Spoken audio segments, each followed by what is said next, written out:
नमस्कार दोस्तों, कैसे हैं आप लोग। मेरा नाम है हर्षित द्विवेदी और मैं आपको स्वागत करता हूं इस वीडियो में। देखिए, चैप्टर 5 है ये, क्लास 8 की हिस्ट्री की किताब का 1857 के रिबेलियन के बारे में यहाँ बातचीत की गई है।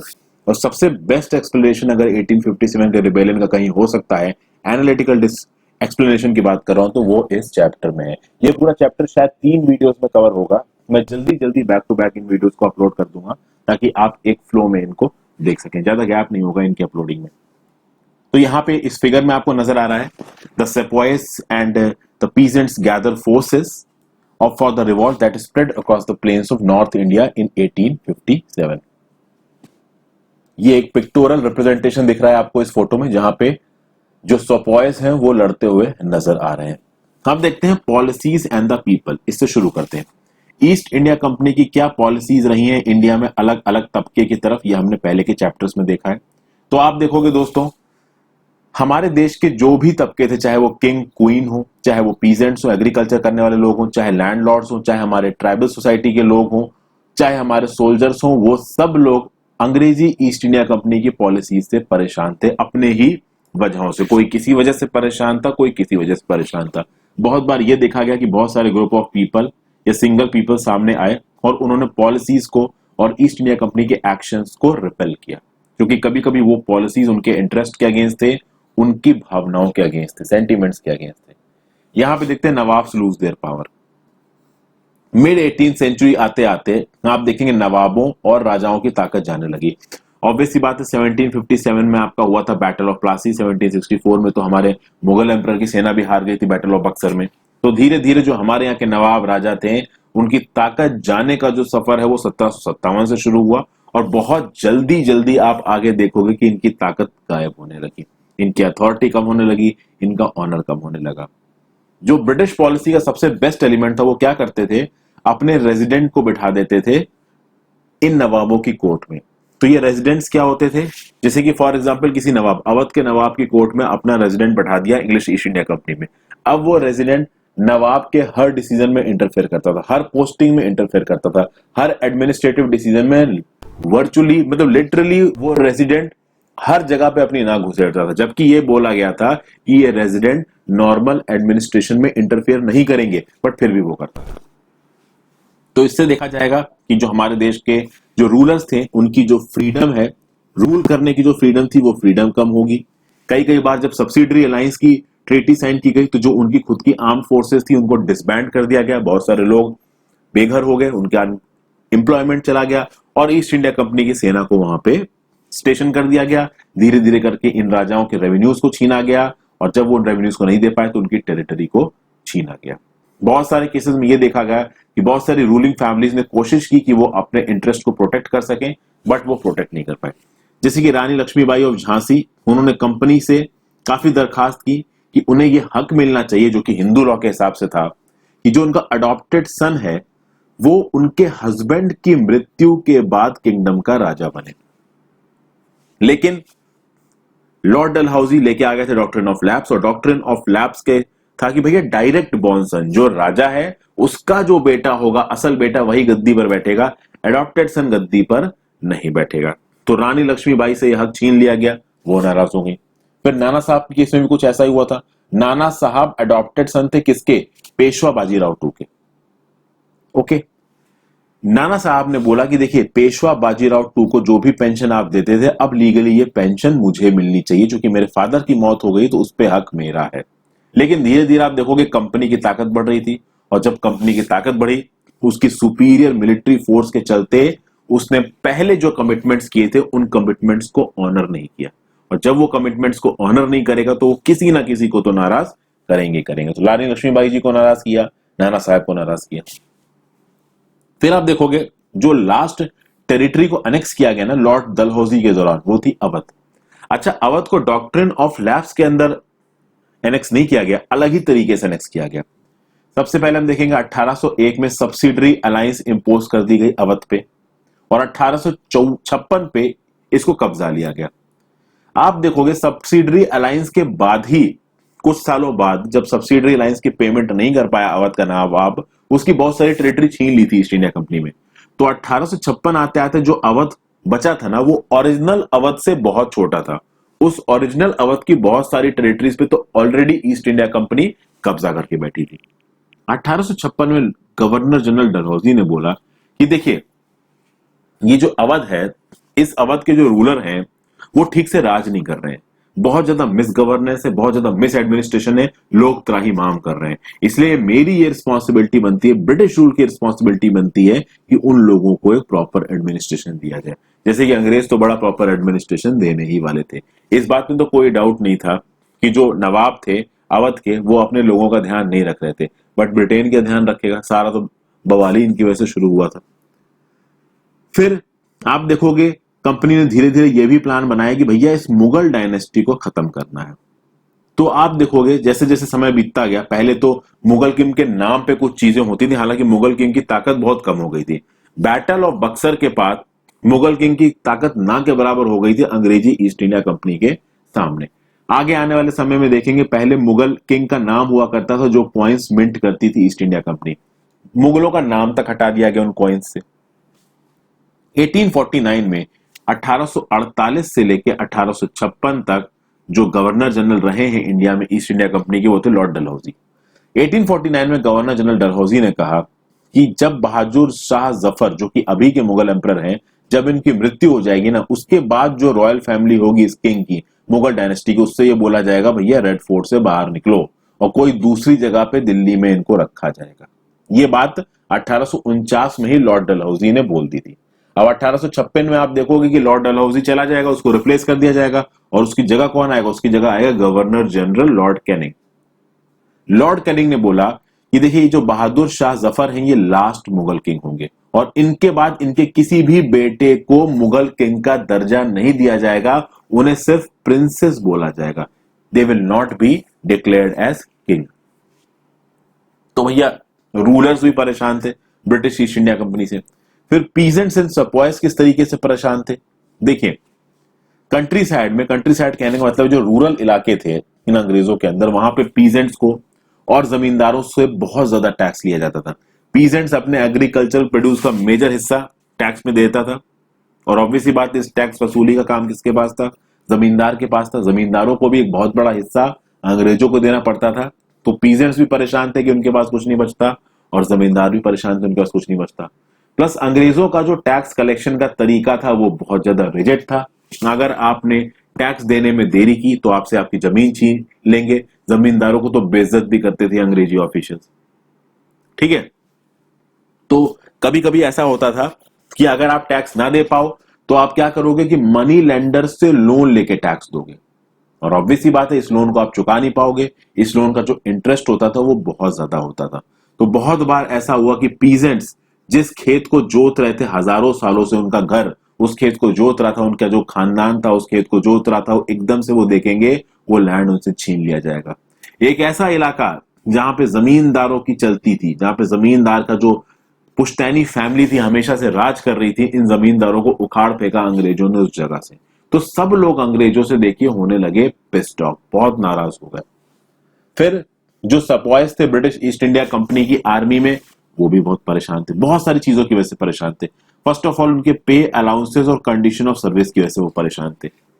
एक सिपाही जो कि इंग्लैंड से आता था ईस्ट इंडिया कंपनी की आर्मी को ज्वाइन करने, अगर आप उसकी पे अलाउंसेस और कंडीशंस ऑफ सर्विस देखोगे, और एक सपॉय जो कि इंडिया से रिक्रूट किया जाता था, उसके पे अलाउंसेस कंडीशंस ऑफ सर्विस में बहुत ज्यादा फर्क होता था। फिर कुछ ऐसे नियम कानून लेके आए गए जिससे लोगों के सपॉयस के रिलीजियस सेंसिबिलिटीज और बिलीफ को हर्ट किया गया। उस समय पे क्या होता था दोस्तों कि सपॉयस के बीच में एक अवधारणा थी, खासकर बंगाल के सपॉयस के बीच में, कि अगर वो समुंदर को क्रॉस करके कहीं जाएंगे तो उनके रिलीजन और कास्ट के अगेंस्ट है। लेकिन आप देखिए, जब एंग्लो बर्मा वॉर होगा 1824 में, तो इन सपॉयस से कहा जाएगा कि समुंदर के रास्ते से आपको जाना है, बट ये सपॉयस जाने से मना कर देंगे। जब इस सपॉयस जाने से मना कर देंगे, इनको पनिश किया जाएगा। अच्छा, ब्रिटेन ईस्ट इंडिया कंपनी की एक खास बात थी, जब भी कोई इस तरीके का रिजेंटमेंट आता था ना सोल्जर्स के अंदर, तो उस रिजेंटमेंट को प्रॉपर तरीके से British east India company address नहीं करती थी। ब्रिटिश ईस्ट इंडिया कंपनी उस चीज को इग्नोर कर देती थी। उनको लगता था कि ये चीज तो दब जाएगी, ये करेंगे तो करेंगे क्या, हम अपने मन से जो चाहे वो कर सकते। फिर आप देखोगे 1856 में कंपनी ने एक नया लॉ पास किया, और उसने ये बोला कि देखिए, कंपनी की आर्मी में जो भी सर्विस में आना चाहता है उसको एक एग्रीमेंट साइन करना पड़ेगा कि अगर जरूरत पड़ी तो उसको ओवरसीज भी भेजा जा सकता है काम के लिए। और ओवरसीज भेजा जाना मतलब कि उसको नाव पे बैठ के समुंदर क्रॉस करके जाना पड़ेगा। तो जब एंग्लो बर्मा वॉर हुआ था 1824 में, तो मैंने आपको बताया था कि मद्रास से ईस्ट इंडिया कंपनी की एक टुकड़ी निकली थी जो सीधे इरावदी डेल्टा पे गई थी, और बंगाल के सपॉयज ने चूंकि समुंदर से जाने से मना कर दिया तो वो लैंड के रास्ते गए। दो लैंड के रास्ते थे, एक तो सीधे चिट्टागोंग से अभी का जो स्टेट है वहां का अराकान का, वहां पे गए, जिसको रकीने स्टेट ऑफ म्यांमार बोला जाता है, जहां के रोहिंग्या रिफ्यूजीज है। और एक और रास्ता था, अगर आप वो देखना चाहते हो तो एंग्लो बर्मा वॉर वाली वीडियोस जाके देखिए।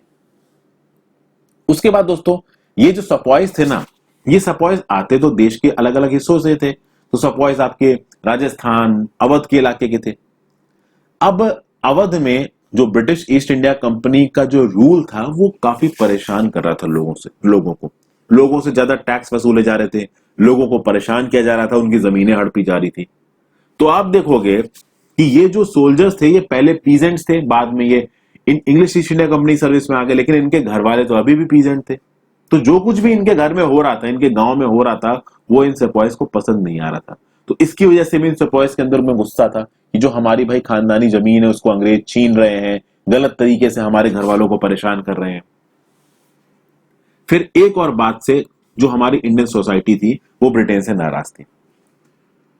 ब्रिटेन के लोग इंडियन सोसाइटी के जो दकियानुसी ख्यालात थे ना, उनको हटाना चाहते थे। अब इसलिए नहीं हटाना चाहते थे कि हमारा देश प्रोग्रेस हो सके, उनको लगता था कि हम इनको हटा सकते हैं, इसलिए वो हटाना चाहते थे। तो लॉर्ड विलियम बेंटिक ने सती रेजोल्यूशन जब पास किया गया तो सती की प्रैक्टिस को हटा दिया गया। ये बोला गया कि जो विडोज हैं वो फिर से शादी कर सकती है। अब इस तरीके की चीजें जो ऑर्थोडॉक्स सेक्शन के लोग थे इनको पसंद नहीं आएगी। प्रॉब्लम यह है दोस्तों कि सभी ऑर्थोडॉक्स थे उस टाइम पे। फिर यह बोला गया कि अंग्रेजी लैंग्वेज में पढ़ाई को प्रमोट किया जाएगा। वर्नैकुलर लैंग्वेजेस को अंग्रेजों ने प्रमोट किया नहीं। वर्नैकुलर लैंग्वेज समझ रहे ना, मतलब जो हमारे देश की लैंग्वेज है। फिर 1830 में कंपनी ने क्रिश्चियन मशीनरीज को अलाउड कर दिया। क्रिश्चियन मशीनरीज यानी कि वो ईसाई जो कि इंग्लैंड से आए थे इंडिया में ईसाई धर्म का प्रचार करने के लिए। तो कंपनी ने इन क्रिश्चियन मशीनरीज को अलाउ कर दिया कि आप आराम से जहां जहां पे भी ईस्ट इंडिया कंपनी का राज है आप वहां पे जाइए और क्रिश्चियन धर्म का प्रचार प्रसार करिए। 1850 में एक नया कानून पास हुआ दोस्तों, और उस कानून ने जो लोग हिंदू हैं या मुस्लिम हैं अगर वो क्रिश्चियनिटी में कन्वर्ट करना चाहते हैं तो उनके लिए कुछ बड़ी अच्छी अच्छी चीजें रखी गई। ये कानून ने बोला कि अगर एक इंडियन, वो हिंदू हो, मुस्लिम हो या किसी और धर्म का हो, अगर वो क्रिश्चियनिटी में कन्वर्ट करना चाहता है और अगर वो क्रिश्चियनिटी में कन्वर्ट होता है तो उसको वो प्रॉपर्टी मिल जाएगी जो उसके एंसेस्टर्स की थी। तो अब उस समय पे देखिए लैंड एक बहुत सेंसिटिव इशू था। कई सारे लोगों के लैंड छीने जा चुके थे ईस्ट इंडिया कंपनी के द्वारा। तो यहां पर क्रिश्चियन मशीनरीज आके क्या बोल रहे हैं, आप ईसाई बन जाओ, आपको आपकी पुश्तैनी जमीन मिल जाएगी। इसका नाम पता है क्या था? इसका नाम था लेक्स लोकी एक्ट। यहां पे नाम नहीं लिखा है, मैं आपको बताता हूं। Lex Loci Act of 1850। ये लेक्स लोकी एक्ट बहुत ज्यादा कंट्रोवर्शियल था। जैसे ही ये एक्ट आया वैसे ही हिंदुस्तान के लोगों को लगने लगा कि भाई ये जो ब्रिटिश हैं वो इनके रिलीजन को अंदर से तोड़ना चाहते हैं, ये इनके सोशल कस्टम्स को, इनके ट्रेडिशनल वे ऑफ लाइफ को तोड़ना चाहते हैं। हालांकि ऐसे भी कुछ इंडियंस थे जो इस बात को समझ रहे थे कि हमारी सोसाइटी में कुछ तो प्रॉब्लम है, इस प्रॉब्लम को सॉल्व करने की जरूरत है। कुछ ऐसे रिफॉर्मर्स आगे उभर के आएंगे। अब ये जो सती रेजोल्यूशन पास हुआ था किसकी वजह से पास हुआ था? इस राजा राम मोहन रॉय की वजह से पास हुआ था।